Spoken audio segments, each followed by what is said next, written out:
আপনারা যারা ইসলামিক আলোচনা শুনেন, আসিফ আদনান নামটি আপনাদের কাছে অচেনা নয়। কিন্তু এই নামটি শুনলেই কি আপনার মনে প্রশ্ন জাগে, কে এই ব্যক্তি, তাকে ঘিরে এত আলোচনা কেন?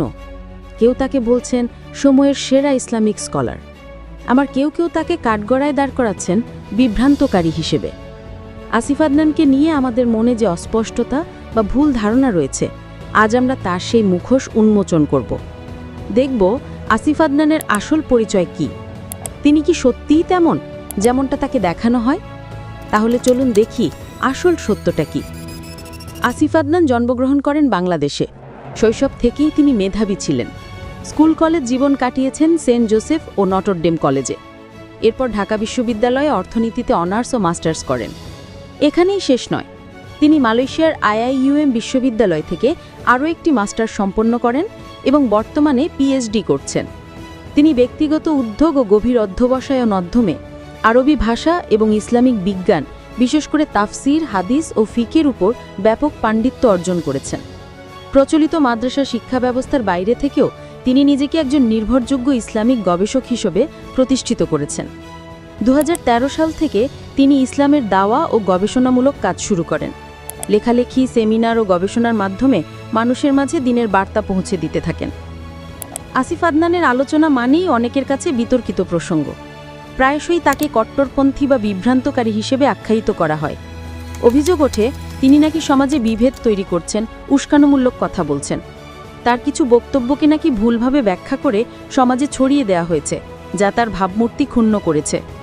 কিন্তু এই অভিযোগগুলোর পেছনে কতটা সত্যতা রয়েছে? সত্যিই কি আসিফ আদনান এমন একজন যেমনটা তাকে উপস্থাপন করা হয়, নাকি এর পেছনে রয়েছে ভুল বোঝাবুঝি বা অপপ্রচারের কালো ছায়া? আসুন এবার আসিফ আদনানের সেই মুখোশ খুলে ফেলি এবং তাকে সত্যের আলোয় দেখি। যারা তাকে কেবল একজন বক্তা হিসেবে চেনেন, তারা হয়তো জানেন না যে আসিফ আদনান একজন নিবেদিতপ্রাণ গবেষক এবং চিন্তাবিদ। তার প্রতিটি আলোচনা কেবল আবেগ সর্বস্ব নয়, বরং কুরআন, সহি হাদিস ও সালাফে সালেহিনদের ব্যাখ্যা দ্বারা সুপ্রতিষ্ঠিত। তিনি রেফারেন্স ছাড়া কোনো কথা বলেন না, যা তার আলোচনার সবচেয়ে শক্তিশালী দিক। কিন্তু এখানে এসে শুরু হয় বিতর্ক। কেউ কেউ তাকে জঙ্গি বলে অভিযুক্ত করেছেন, আবার কেউ বলেছেন নাকি তিনি তরুণদের বিভ্রান্ত করেন। সংবাদপত্রে তার বিরুদ্ধে নানা শিরোনাম এসেছে, এমনকি মিথ্যা মামলারও মুখোমুখি হতে হয়েছে তাকে। শুনলে মনে হতে পারে এ যেন এক বিপজ্জনক মানুষ, কিন্তু একটু গভীরে গেলে দেখা যায় এই অভিযোগগুলোর অধিকাংশই ভিত্তিহীন। তিনি সবসময় লিখেছেন জ্ঞান, শিক্ষা আর গবেষণার আলোয়। আসিফ আদনানের মূল লক্ষ্য হল সমাজে ছড়িয়ে থাকা শিরক, বিদাত ও কুসংস্কার দূর করে মানুষকে সহি সুন্নাহর দিকে ফিরিয়ে আনা। তার বিরুদ্ধে ওটা কট্টরপন্থী বা বিভ্রান্তকারী অভিযোগগুলো মূলত তার স্পষ্টভাদিতার ভুল ব্যাখ্যা। তিনি কোনো নতুন মতবাদ তৈরি করেননি, বরং ইসলামের মৌলিক শিক্ষাগুলোকে আধুনিক প্রেক্ষাপটে তুলে ধরছেন। ইসলামিক অর্থনীতি থেকে শুরু করে ফিকের জটিল মাসওয়ালা বিভিন্ন বিষয়ে তার প্রকাশিত বই ও গবেষণাপত্র রয়েছে। তার আলোচনা বহু যুবককে ইসলামের সঠিক পথের দিশা দিয়েছে, তাদের মধ্যে দ্বীনের প্রতি গভীর আগ্রহ তৈরি করেছে এবং ইসলামের সৌন্দর্যকে নতুনভাবে উপলব্ধি করতে শিখিয়েছে। তিনি তরুণদের ইসলাম বোঝাতে আধুনিক ভাষা ব্যবহার করেছেন, প্রমাণ দিয়ে, যুক্তি দিয়ে সত্য তুলে ধরেছেন। জাতীয় প্রেস ক্লাবে দাঁড়িয়ে তিনি স্পষ্টভাবে বলেছেন তার বিরুদ্ধে আনা অভিযোগগুলো মিথ্যা এবং উদ্দেশ্যমূলক। তিনি চান তরুণরা যেন কুরআন, সুন্নাহ ও আধুনিক শিক্ষার সমন্বয়ে জীবন গড়তে পারে। তাহলে আসল সত্য কি?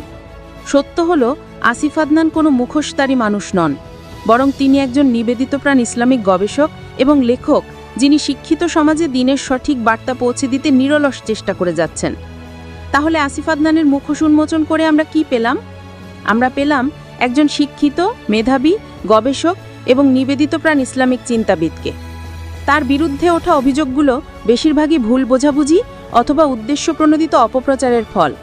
তিনি সমাজে বিভেদ নয়, বরং ইসলামের সঠিক জ্ঞান সরিয়ে দিয়ে ঐক্য ও সঠিক বুঝ তৈরিতে কাজ করছেন। তার নিরন্তর প্রচেষ্টা মানুষকে কুরআন ও সুন্নাহর মৌলিক শিক্ষার দিকে ফিরিয়ে আনছে, যা সমাজের ইতিবাচক পরিবর্তনে গুরুত্বপূর্ণ ভূমিকা রাখছে।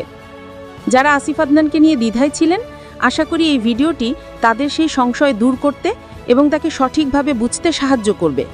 আসুন আমরা এমন আলোকিত পথিকৃতদের পাশে দাঁড়াই, যারা জ্ঞান ও গবেষণার মাধ্যমে ইসলামের সঠিক পথ দেখাচ্ছেন এবং উম্মাকে এগিয়ে নিয়ে যাচ্ছেন। হয়তো সমাজের কিছু মহল তাকে বিতর্কিত করে তুলতে চায়, কিন্তু ইতিহাস একদিন প্রমাণ করবে তিনি সত্যের পক্ষে একজন কণ্ঠস্বর ছিলেন। ভাই ও বোনেরা, আজকের ভিডিওটি কেমন লাগলো আপনার মতামত কমেন্টে জানাতে ভুলবেন না।